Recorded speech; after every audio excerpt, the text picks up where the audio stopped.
Yung kay Small Abellera rin po, half-truth yung sinabi niya. Hindi niya sinabi na niya na nakita kami. Pero hindi niya sinabi na kinuha niya yung 5 milyon at yun, sabi niya, dinala niya kay Pulong. Hindi niya sinabi yun. So, sinabi lang niya, tinanggihan ako.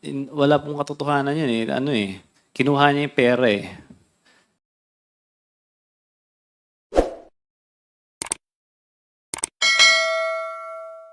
Mr. Taguba, I can feel your agony, and if the owner of that shipment is listening to you, would you like to give a message to him? Oo.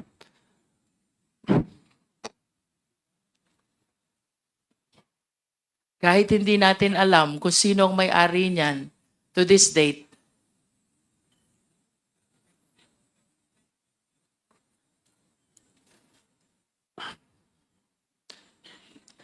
you lost already 6 years of your life. You're so young. You haven't lived your life to the fullest, and yet you are in that situation.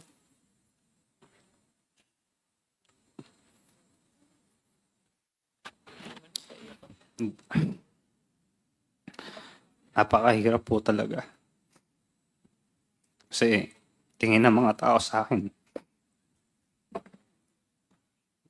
drug lord ako. Nung unang punta ko sa RGC, tinanong ko sa akin ng mga gumagawa nun dun, kung pwede ba ako mag-supply sa kanila. Sabi ko, wala po talaga akong kinalaman dyan. Ang hirap mo.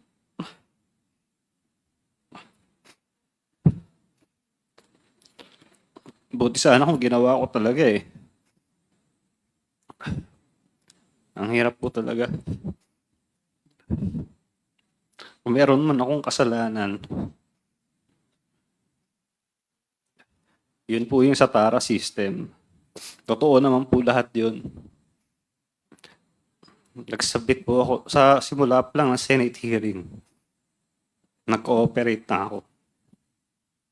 Nag-request pa ako ng executive session. Binigyan pa ako ng Sergeant at Arms. Yung mga nilabas si Senator Lacson noon, hindi ko naman po kilala si Senator Lacson eh. Sarili niyang investigasyon yun eh. Mga nilabas siyang flowchart. Yun lang naman ang kasalanan ko. Di kasuhan nila ako tungkol doon. Pero hindi ako kailanman nagkaroon ng kahit anong kaso tungkol sa bribery. Kahit perjury nga lang, hindi nila ginawa eh. Siguro dahil takot sila. Palibasa, pinagte-text nila ako eh. Lahat ng text ko, binigay ko sa Senator Lacson. Pina-forensics pa niya sa Camp Crame. Meron pa akong certificate doon. Pero yung shabu, hindi ko po talaga ginawa yan. Hindi ko po gagawin yan kailanman. Mark, you mentioned in your affidavit that you applied to become a state witness. When was this? Nung na-mention ko po kasi si Pulong, dati, credible witness pa po ako eh, para sa kanila. Bago-bago pa siya na-mention. So nung na-mention ko siya, sa hindi inaasahang pagkakataon dahil sa Congress yun, bata pa po ako at sabi nyo nga, hindi ko naman alam i-handle yung situation na yun. So nabanggit ko siya. Lahat ng pangaharas ginawa nila sa akin. Tinanggalan pa ako ni Senator Gordo ng Sergeant at Arms. Pagkatapos kong pagtuturo lahat ng mga taga-BOC na tumatanggap ng TARA sa akin. So parang pinabayaan na niya ako para mamatay. So nag-request ako kay Attorney Fortune na pakisabi na lang na mag-press conference na humihingi ako ng tawad kay Vice Mayor noon na Pulong Duterte. So pagkatapos noon, so yun yung parang tingin ng tao na nag-recant ako, hindi nila alam yung totoong nangyari na grabe yung pangharas sa amin. Pati nanay ko balak nilang patayin. So, the day after yata nun, tumawag hindi ako nagkakamali, kinontak niya Attorney Raymond Fortune, kinontak ni Senator Lacson para pumunta sa opisina niya sa BGC. Tapos nung nandun kami, tinanong niya ako bakit ginawa ko yun. Sinabi ko nga dahil nga puro nga mga death threat yung natatanggap ko. So, tapos tinanggalan pa ako Sergeant at Arms. Sabi niya sa akin, tutulungan niya mabalik yung Sergeant at Arms ko. At baka pwede rin mailagay akong state witness. So, naibalik yung Sergeant at Arms ko nun. Pero yung state witness, hinarang ni Senator Gordon. Kaya, ngayon, walang nakasuhan na customs, ako lang ang nakasuhan. Ang kinonvict nila sa akin na kaso itong drugs na to, na wala talaga akong kinalaman. Yung mga bagay na may mga ebidensya, yung ginawa namin ng presentation ni Senator Lacson noon, yun yung mga taong walang kaso. Mga na-promote pa, narinig ko kay, kay Jimmy. So, ganun yung naging justice dito sa Pilipinas. Ayun nangyari sa amin. Is it not that the reason why your application for state witness was denied is because you recanted your statement against Pulong Duterte and Mans Carpio? Mr. Chair? Mr. Chairman, just an interjection, just full disclosure. Mr. Mark Taguba is a witness, one of the witnesses in my illegal drug smuggling case against Mr. Pulong Duterte and Small Abilera and the others. And right now, Where is that pending, Senator? it's pending with the DOJ. see. It's still pending. It's due for preliminary investigation yet. Yes, ma'am. And as for his status as for the inclusion in the witness protection program, it's also pending, Mr. Chairman, and right now, I got word from his lawyer that he is receiving threats right now from some people involved in the case, and that's why I'm going to plead on his behalf that he would be temporarily transferred into the detention facility of the House of Representatives, just so we can protect him, Mr. Chairman. Mr. Chairman. Anyway, Mr. Chairman, Congressman Paduano. the manifestation of former Senator Trillanes with regards to the request. No, I also personally talked to Mark Taguba just a few minutes ago. Mr. Chairman, we will just discuss it on the admin matters. Thank you, Mr. Chairman. Liwanagin ko lang, Mr. Chair. Of course, you testified before the Senate, no? Where you implicated Pulong Duterte and Mans Carpio. That is your first testimony. In first testimony po sa Senate, Yeah. Tama ba? That is your first testimony. ang first testimony ko po sa Senate, yung TARA system po. Yeah. But when did you start implicating Pulong Duterte and Mans Carpio? Sa Congress na po yun. Congressional hearing. Oh, so there was an investigation also with the HOR. Yes. Okay. Shared it. And then, after experiencing all those harassments that you mentioned, you recanted what you said before the House of Representatives. Yes, Your Honor. Tama. So this will be your third. Third, And as far as the implication of Pulong Duterte and Mans Carpio are concerned, this is your third testimony. Your Honor, as far as I'm concerned, wala naman nagbago dito sa sinabi ko dito sa Yeah. iba. But there, you mentioned having recanted what you said in the first investigation because you're experiencing already a lot of harassments. Tama ba yun? Rika, wala po akong nirecant sa affidavit ko na kila Pulong Duterte po In ba? other words, your testimony has been similar to this since the HOR investigation until your application as state witness was denied, and Yes. up to this time that you're appearing before the Quad. Wala nagbabago. Wala pong nagbago, Your Honor. I understand. Mr. Chair, Mr. Chairman. Senator Trillanes. I was part of those who investigating in the Senate, and he during that press conference he just apologized to Pulong Duterte.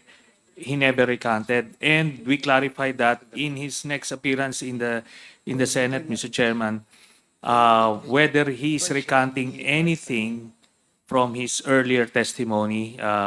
He replied in the negative, Mr. I have nothing further, Mr. Chair. Mr. Taguba, do you confirm that you're the same Taguba who was convicted for smuggling of shabu? Yes, Your Honor. And do you stand still with the statements that you have given in this judicial affidavit? I believe this is dated August 27, 2024. Ito po ba'y pinaninindigan nyo pa rin? Yes, Your Honor. Yes. Mr. Taguba, please walk us through. Bago po ba kayo na-involve dito sa kasong ito? Nasaan po kayo? Anong ginagawa nyo? Please start with EMT. What is EMT? EMT trading, for Your Honor, is a consignee for hire. So, pinagagamit nila yung consignee nila for a royalty fee. So, nakilala ko yung si Irene May Tatad dun sa kanyang parang ano yata niya. Kapatid ba niya? Hindi ko na maalala sa kamag-anak niya. Firstly, what does EMT stands for? It's an acronym, right? Yes, Your Honor. What does it stand for?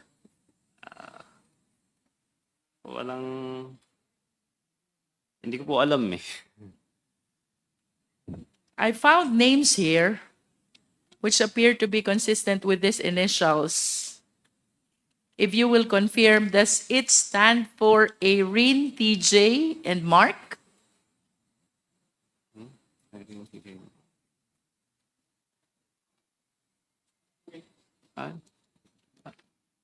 I don't think so, Your Honor. But do you confirm that TJ and Irene used to be your partners? TJ is my broker. I'm not a Your? Yes. We have hindi po ako broker kasi yun ang binabansag sa akin sa media na ako ay customs broker, nagpakilala akong customs broker. Ang negosyo ko po is talaga tracking.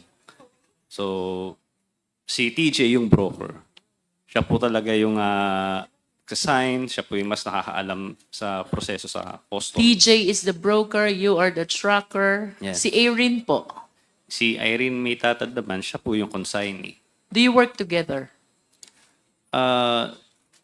Si TJ, kasi ano ko siya eh. Sa kanya ako nagre-refer, nagtatanong. Pagka may nagtatanong sa akin na client tungkol sa mga parating nila, tatanong ko sa kanya. Si Irene naman, royalty fee lang talaga siya eh. So pinagamit niya yung kanyang consignee para sa royalty fee. Kada container na darating, meron siyang royalty fee. So who owns this EMT trading? Si Irene May Tatad po. Si Irene. Opo. And then you and TJ just work with her, without necessarily being partners with that EMJ trading, EMT trading. Yes, Your Honor. Tama po. In your affidavit, you made mention about this green lane, yellow lane, and red lane.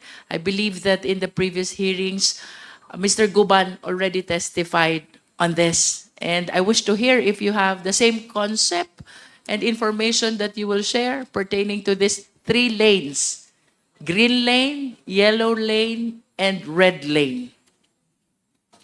Hindi ko po narinig yung sinabi niya. So, green lane yun, hindi na siya subject for inspection. No physical inspection No and physical- no document inspection No as well. document inspection. That is green lane.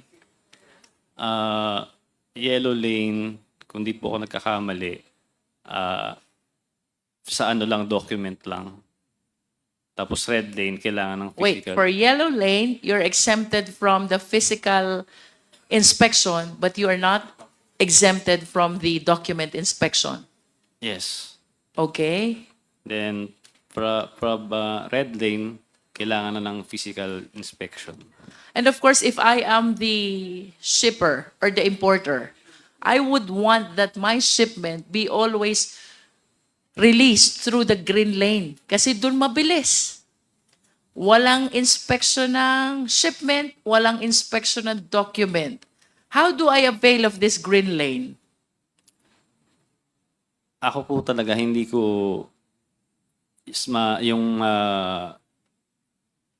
paano talaga makapunta dito sa green lane. Pero, nung time ko kasi, yun nga, nagbigay kami ng tama ba? Are you saying, Mark, that you never experienced using this green lane? Halos lahat po nung shipments ko, green lane po.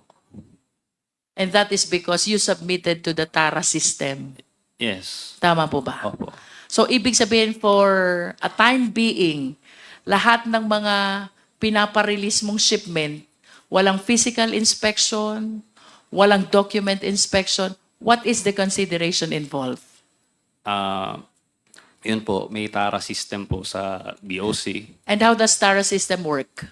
So, weekly, magbibigay ka kada container na re-release mo, napaparating mo. Is So, it per container or per value of what is inside the container?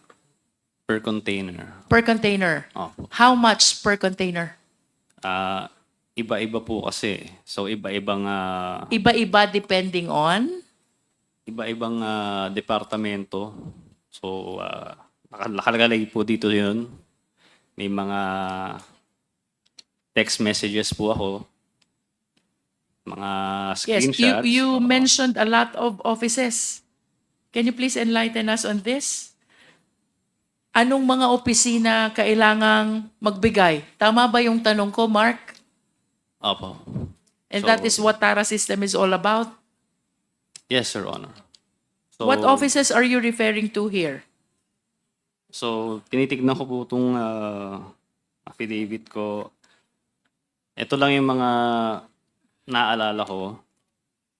IG, ESS, Collector, CIIS. Alam ko na You breakdown mentioned ko in na to. paragraph 15 of your affidavit, MICP, SSPDC, COMSEN, CIIS, CIIS District, IPRD, IG, ESS, ESS District, FED, AOCG, and IAS. If you total the token that you will be giving to all these offices for one container, Mark, magkano yun? May breakdown po kasi ako nito dati. Your At Honor, least the approximate amount. Are you trying to tell us na kada office iba yung amount? Yes, Your Honor, iba. I see. But you can at least give us an approximate amount. The total amount that you give for one container to cover all these offices. I believe these are 11 or 12 offices. Matagal na po kasi pero naalala ko po kasi lahat po kasi ng container ko, uniform po yung ano niya eh. Yung Flat rate. binabayad So 170,000 Per container. per container. So kailangan ko pong kasi kagabi lang po yung ano yung kagabi ko lang nalaman na pupunta ako dito. Nagulat po kasi ako. I understand. Hindi ako handa. Can you give us an approximate number of containers na napaparating mo in a month? Sa isang linggo, maabot ako ng 100 Wow. na container. That's 1 week only? Opo. So, if 170,000 per container and you have 100 containers for 1 week, how much is that? 17 million? Mga ganun po. Hindi ko po pera yun. Hindi ko po pera yun. Kumbaga, Yeah, I know. nagpa-process lang naman ako But that's how huge Opo, ganun po yung pumapasok na the pera. amount that Tara system generate. Opo. Only for you to be able to avail of this green lane. Tama po ba? Opo. And I wish to emphasize that here you are, you're just one person facilitating the release. Yes, Sir Honor. Mga ilan ho ba yung nagfa-facilitate ng release? Marami po kami. In a day, can you give us an approximate number? Ilan po yung nagfa-facilitate ng release? Alam ko po, nagbigay rin si Senator Lacson ng kanyang sariling flowchart. So, based doon, parang basta sobrang dami namin, siguro mga 500 containers sa mga ganun niya. Ang nakikita ko, sa base sa kanyang nilabas na report sa isang linggo. Parang, And of course, Mr. Taguba, you will agree with me if I would say that the Philippine government is losing a lot of money because of this green lane, because it deprives the government the opportunity to assess correctly the shipment or importation. yes, Your Honor. Tama? Yes. Mr. Chair, I know that I have manifested this concern before during our, I believe, hearing on Dangerous Drugs Committee. But I wish to reiterate, Mr. Chair, that I believe it is high time we revisit the charter of the Bureau of Customs. Should I make a motion, Mr. Chair?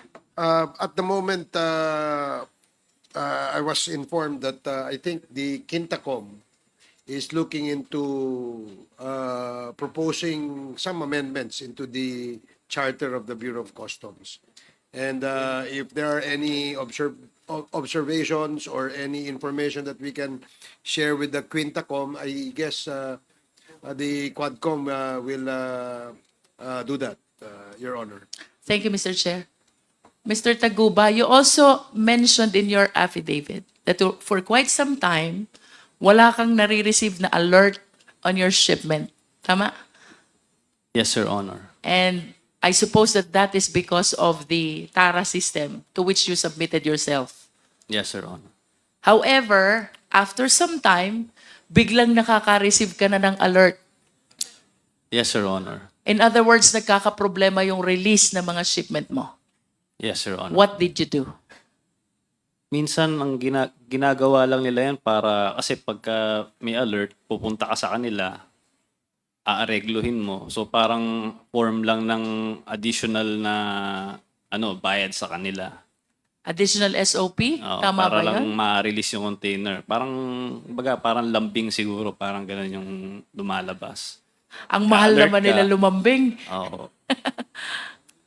They will annotate something on your document to Opo. make sure that, you said that in your affidavit, they're leaving the number in your document to make sure that you call them Yes, so Your you Honor. will be able to settle whatever requirement is being asked of you. Tama po ba? Yes, Your Honor. And then after some time, lalong tumindi yung problema mo. Tama? Yes, Your Honor. About facilitating the release of shipment. May kinausap kang tao. Sino itong mga taong ito? Ang una ko pong nakausap po dito si Jojo Bacod. Jojo Bacod. Opo, nagpakilala po siya na sa SSBDC. Tapos pinakilala niya ako dun sa Davao Group. Sila Tita Nani nga. Yan, sila Jack, sila Noel. Silang apat yung mga minute ko. Sinabi How many nila, times did you visit Davao City during that time that you're trying to seek help about the release of your shipment? Isang beses lang po. Isang beses lang. And the purpose of you traveling to Davao City is what? Kasi pinapunta nila ako dun eh. For what Wala purpose? naman akong, sabi nila, kailangan ko raw magbigay ng tuition fee.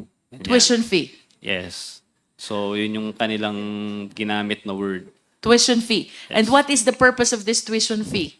Ayun, para ma-accept daw ako sa grupo nila. Tapos, every week, magbibigay ako sa kanila ng pera. With your admission in this group that you are referring to, what representation did they give you in relation to the challenges that you are experiencing with regards to the release of your shipment? Unang-una, nagbigay ako sa kanila. Nagpunta akong Davao, so binigay ko yung pera kay Small. So, How much is that money? 5 million. 5 million. What is the So- purpose of you giving that 5 million to Small? Yun yung sinabi nila sa akin, ibigay yung 5 million. Susunduin Anong ka dyan ni kapalit? Jack. Anong kapalit ng 5 million na yon? Why are you giving Small 5 million? Yun nga, para mapapasok na daw sa Davao Group, kasi kung hindi ka kasama sa kanila, i-alert nila yung mga containers mo. So, hindi ka makakapag-transaction sa Bureau of Customs. So, sa pagkakaintindi ko, lahat ng players ginawa yun. Kailangan By lahat ng players, are you referring to all people who are engaged in facilitating release of shipment? Yun ba ibig Oo. sabihin mo? Yung po mga pinakita ni Senator Lacson noon, sila Kimberly, yan, sila Tevez, yan, sila Manny Santos, yan yung mga players yan eh. So, yun yung ibig ko sabihin, kailangan nilang magbigay doon sa Davao Group. Yun yung pagkakaintindi ko. Kasi parang sila na yung bagong customs eh. Kailangan mo sa kailangan dumaan lahat eh. Ginawa kasi nila, binago uli nila yung sistema, nagkaroon ng command center. So, parang sila na lang yung pwedeng mag-alert. Nasaan po itong command center na binabanggit nyo? Sa customs po yun. Sa loob. Oo, ginawa nilang, yun eh, nung time lang ni Fildon yun eh, ni Commissioner Fildon. Is Commissioner Feldon still here? So you were saying they established this command center right inside the Bureau of Customs, which has the control over alerting whichever shipment they want? Yes. Sila lang, pagkakaalala ko, sila lang yung nakakapag-alert na nun. By sila, who are you referring to? Yung command center, yung ComSen. And who are these people behind this command center, Mr. Taguba? Nakalimutan ko na yung... Na-invite din siya sa Senate Blue Ribbon Committee nun eh.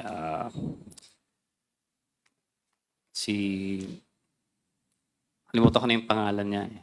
If this is an ordinary person, I suppose that she will not be able to do that without somebody who's a big person behind him. Tama pa po ba? Papasok ka ng Bureau of Customs, magtatayo ka ng command center, and then you will have the control to alert the shipments coming into the port. Tama po ba? Somebody must be behind him. Yes, Your Honor. Pero pagkakaalam ko, sila Commissioner Fildon yung gumawa nun eh. Parang hindi naman siya, parang legal na, sa legal, meron bang yun eh. You cannot Sa tell batas, whether it is oo. legal or illegal. Yes. Kasi yung ibang yung mga IG, EG, medyo humina na yung authority nila dahil nga yung command center na lang yung nagko-control ng mga alerts. I see. And after this payment of 5 million to Small, ano pong nangyari na doon sa mga transaction nyo? Sa shipment nyo sa BOC? So, noon na naayos siya, maganda. Pagkaraan, nagkaroon uli ng problema. Tapos, nirefer na naman nila ako, itong sila Tita Nani. Pinakilala naman nila ako doon kay Big Brother. Yun nga, si Allen Capuyan. Pinakilala, nakamit ko siya. So, yun, pinakilala nila ako sa kanya. Siya na raw ang bagong under ko na naman. So, hindi na rin ako sigurado sa ginagawa nila, pero nung kay Big Brother naman, naayos din yung shipment. Hanggang sa dumating naman yung problema na ito, yung kinakaharap ko ngayong kaso, na nangyaring raid sa Valenzuela. Ayun, doon na po natapos yung... Are you referring to the 6.4, no, the 604 kilogram of shabu? Yes, Your Honor. And that is the reason why are you convicted already? Convicted? Yes, Your Honor. I see. May we know ilang taon po ba naging sentensya nyo? Sinintensyahan po ako ng life. Oh Lord. Life sentence. And that is equivalent to 20 years and 1 day to 40 years. Tama, Honorable Flores? How old are you, Mr. Taguba? 33 na po. 33. How long have you been in prison? 6 years. 6 years. Ibig sabihin, nag-umpisa ka makulong 27 years old. Yes, Your Honor. Tama. And if we can bring back those days, anong gagawin mo to be able to avoid this very sad fate that you're going through right now? Siguro hindi ko na pinasok sana tong ano. Sana sa iba ka na lang nagtrabaho, ano? Opo. Pero, Is that your honest belief? Sana sa iba ka na lang nagtrabaho. yes. At You are so young. tsaka very unfair yung nangyari talaga sa na-convict ako na ganito. Okay, let us hear you. Why are you saying na this is very unfair? Unang-una, lokohan lang yung kaso. Nung nag-imbestiga sa NBI, preliminary investigation, lahat po ng dinaanan ng kargamento, kinasuhan. So hanggang sa pinakataas, hanggang sa pinakababa. So ang kaso sa amin is conspiracy. Pero nagawa nila ng paraan na pwedeng conspiracy nga siya, pero patatanggal yung mga matataas na tao, tulad nila Commissioner Faildon, at kami may iwan. So inilaban namin sa korte yun na bakit ganon. Ang naging ano ko nang laman, partisipasyon is nagproseso ng dokumento at may tracking, nideliver dun yung container. So, sabi ng korte, hindi kailangan na alam mo yung laman, no? Kasi mala prohibita. Okay? So, paano naman yung iba? Yung mga shipping lines, lahat-lahat, yung mga examiner. So, nagawa nila ng paraan, parang legal acrobatics, di ba? Na kabilang yung tamaan, na dapat hindi. No? So, pero ngayon, nilalabanan pa rin namin sila ng patas. So, Do you have a pending appeal? may apela po kami. It's with the Court of Appeals or the Supreme Court already? Motion po kami ng inhibit.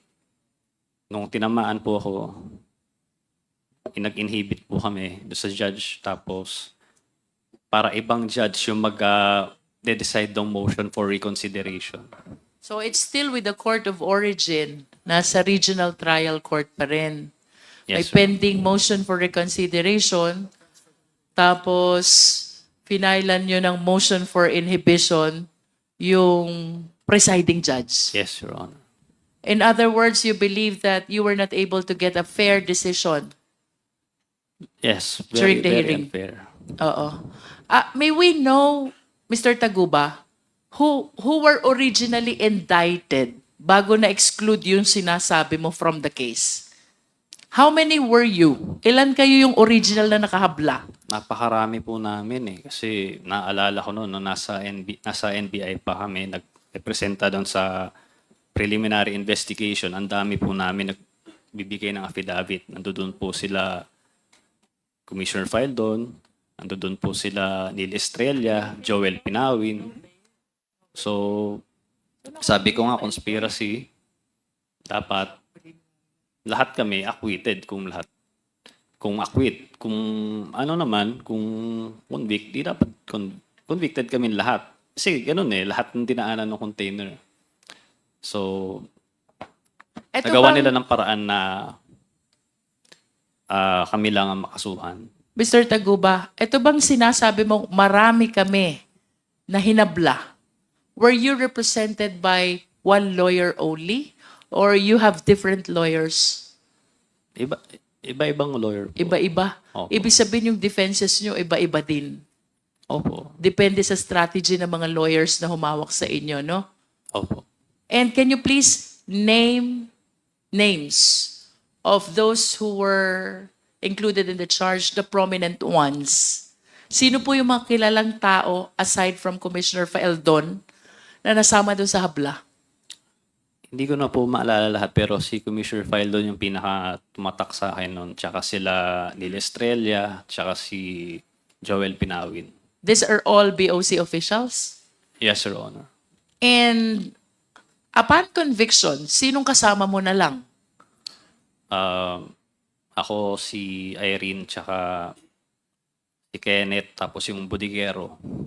So there were 4 of you Yes. who were convicted. Bodigero, the tracker, the broker, and the other one is the facilitator of your document. Kasama ba si Irene? Yes, Your Honor. And all the BOC officials were excluded from the charge. Yes, Your Honor. At tsaka, tingin ko yun din yung dahilan. Kaya, siyempre, pag lumalabas sa balita, laging customs broker, Mark Taguba.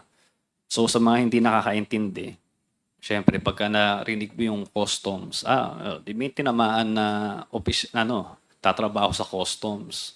So, gumagana yung natin, justice system natin. Walang BOC official na nakasama. Wala, kahit isa. All of you were private individuals. Yes, Your Honor. Who was able to apprehend this shipment? Sino pong nakahuli nito? Ang nakahuli nito, nakakatawa po kasi yung warehouse po, si Chen Julong, may-ari po noon, wala na po ata sa bansa eh. Kasi hindi po siya nakakulong, di po siya nakulong kailanman. Ang nanghuli po nito, sila Neil Estrella, sila Commissioner Fildon, tsaka sila Joel Pinawin. Meron po silang litrato ni Chen Julong na parang body-body lang sila nung nag-raid sila doon. Hindi nila hinuli nung nag-raid sila doon. Yung si Chen Julong. Ang nangyari, tinuro kami kahit wala naman talagang pweba o ebidensya na magtuturo sa akin. So, ako ang nadiin. Sino si Kenneth Dong? Si Kenneth Dong po, yung isa sa kliyente ko po. Siya po yung nag-ano sa akin nung mag-process nung container na yon, MCLU 600-1881. So if Kenneth Dong is the one who approached you to process the release of this container, who is the owner of that container? Siyempre nung unang pagkakaalam ko po si Kenneth Dong kasi nga siya yung kausap ko eh. So nung pumutok na po itong balita, nagkaroon ng raid sa Valenzuela, tsaka ako nalaman na ayun nga, ang dami po lang layer. So si Chen Julong, tapos may Manili pa, tapos kung ano-ano pa eh. So hindi ko alam talaga kung sinong may-ari nung container. Sinasabi niya si Manili. Si Manili naman may ibang tinuturo. Hindi ko alam kung kanino talaga yung container, ma'am. But you were saying that the shipment was seized during the time that it was already in the warehouse. Yes, Your Honor. Who owns the warehouse? Si Chen Julong.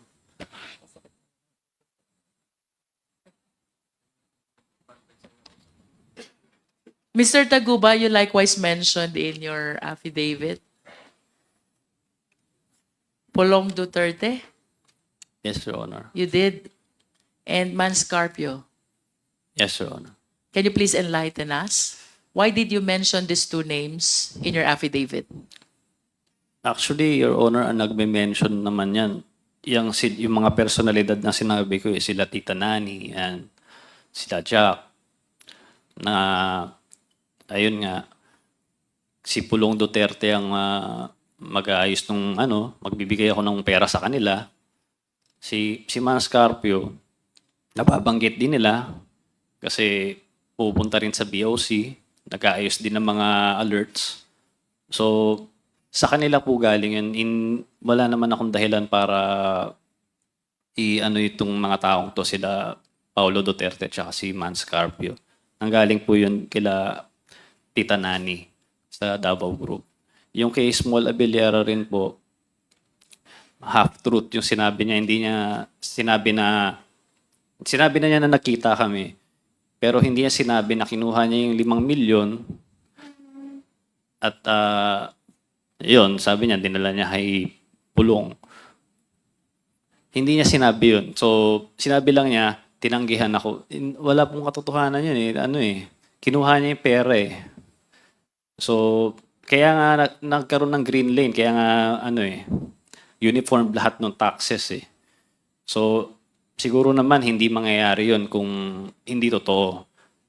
Wala rin naman po akong kakayahan. Hindi naman po ako nagtatrabaho sa BOC.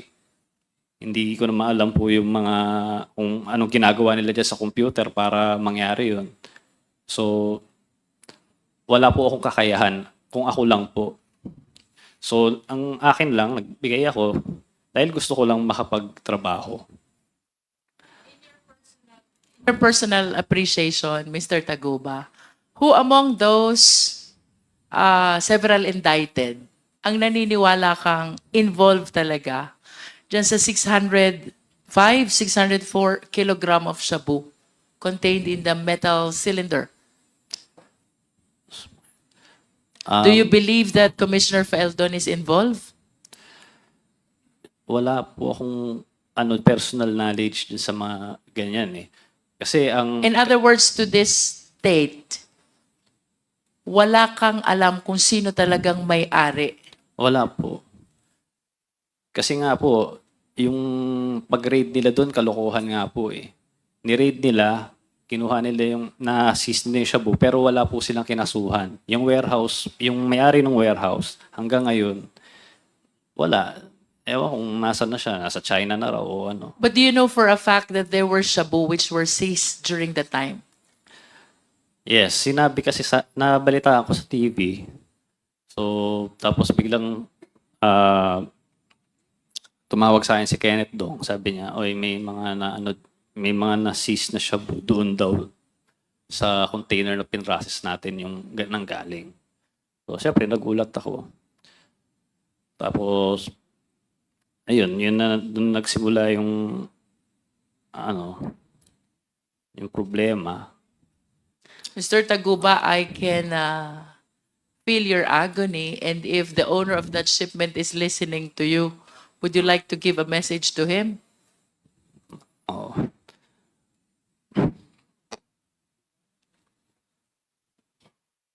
Kahit hindi natin alam kung sino ang may-ari niyan to this date,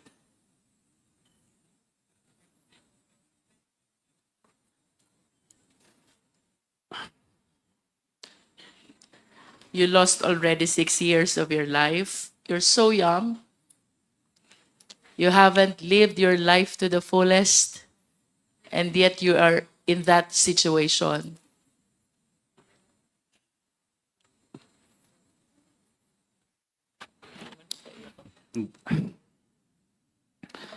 Napakahirap po talaga. Kasi tingin ng mga tao sa akin, drug lord ako. Nung unang punta ko sa RGC, tinanong ko sa akin ng mga gumagawa nun dun, kung pwede ba ako mag-supply sa kanila. Sabi ko, wala po talaga akong kinalaman dyan. Ang hirap mo.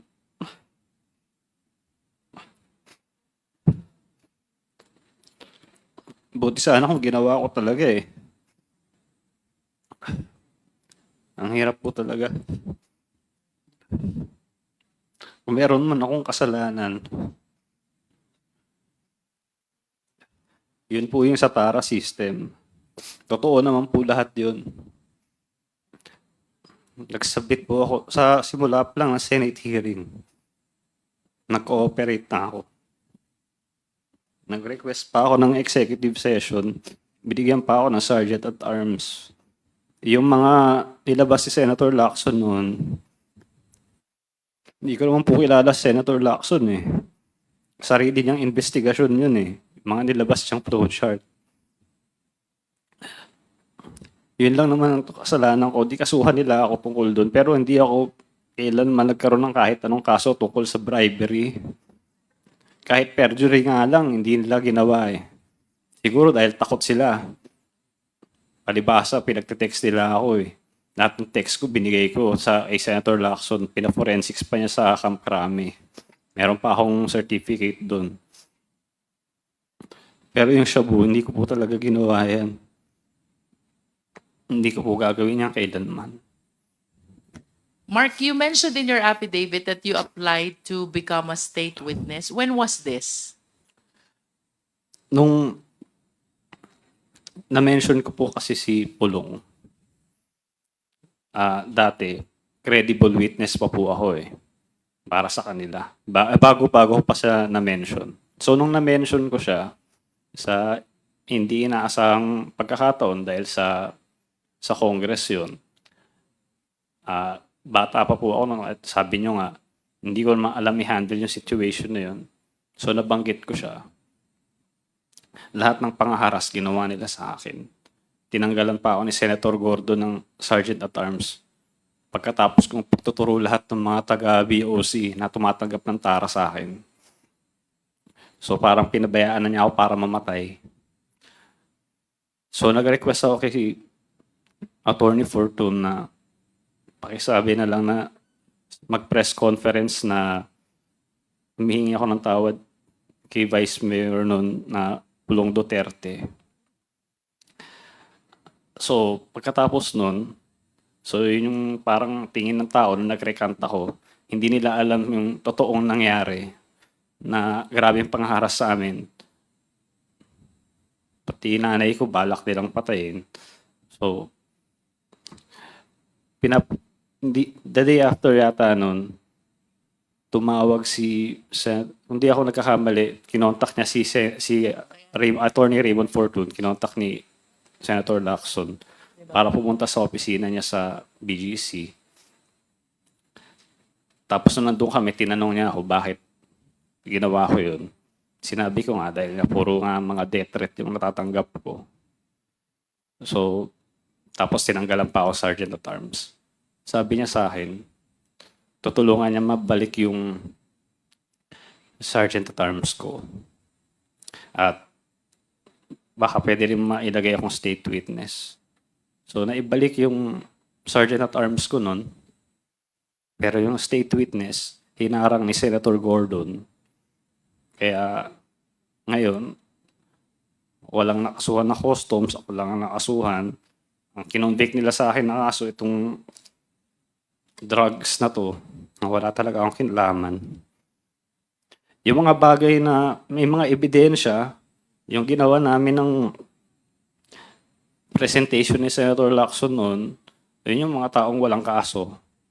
Mga na-promote pa, narinig ko kay, kay Jimmy. So, ganun yung naging justice dito sa Pilipinas. Yun yung nangyari sa amin. Is it not that the reason why your application for state witness was denied is because you recanted your statement against Pulong Duterte and Mans Carpio? Mr. Chair? Mr. Chairman, just an interjection, just full disclosure. Mr. Mark Taguba is a witness, one of the witnesses in my illegal drug smuggling case against Mr. Pulong Duterte and Small Abilera and the others. And right now, Where is that pending, Senator? it's pending with the DOJ. see. It's still pending. It's due for preliminary investigation yet. Yes, ma'am. And as for his status as for the inclusion in the witness protection program, it's also pending, Mr. Chairman, and right now I got word from his lawyer that he is receiving threats right now from some people involved in the case, and that's why I'm going to plead on his behalf that he would be temporarily transferred into the detention facility of the House of Representatives, just so we can protect him, Mr. Chairman. Mr. Chairman. Anyway, Mr. Chairman, Congressman Paduano. the manifestation of former Senator Trillanes with regards to the request. No, I also personally talked to Mark Taguba just a few minutes ago. Mr. Chairman, we will just discuss it on the admin matters. Thank you, Mr. Chairman. Liwanagin ko lang, Mr. Chair. Of course, you testified before the Senate, no? Where you implicated Pulong Duterte and Mans Carpio. That is your first testimony. In first testimony po sa Senate, Yeah. Tama ba? That is your first testimony. ang first testimony ko po sa Senate, yung TARA system po. Yeah. But when did you start implicating Pulong Duterte and Mans Carpio? Sa Congress na po yun. Congressional hearing. Oh, so there was an investigation also with the HOR. Yes. Okay. Shared it. And then, after experiencing all those harassments that you mentioned, you recanted what you said before the House of Representatives. Yes, Your Honor. Tama. So this will be your third. Third, And as far as the implication of Pulong Duterte and Mans Carpio are concerned, this is your third testimony. Your Honor, as far as I'm concerned, wala naman nagbago dito sa sinabi ko dito. Sa Yeah. iba. But there, you mentioned having recanted what you said in the first investigation because you're experiencing already a lot of harassments. Tama ba yun? Rika, wala po akong nirecant sa affidavit ko na kila Pulong Duterte po In ba? other words, your testimony has been similar to this since the HOR investigation until your application as state witness was denied. And Yes. up to this time that you're appearing before the Quad. Wala nagbabago. Wala pong nagbago, Your Honor. I understand. Mr. Chair, Mr. Chairman. Senator Trillanes. I was part of those who investigating in the Senate, and he during that press conference he just apologized to Pulong Duterte. He never recanted, and we clarified that in his next appearance in the Senate, Mr. Chairman, whether he is recanting anything from his earlier testimony. He replied in the negative, Mr. I have nothing further, Mr. Chair. Okay, thank you, Congresswoman. I thought you're like the ever-ready battery. Tuloy-tuloy. So, since there are no other member who wish to interpret,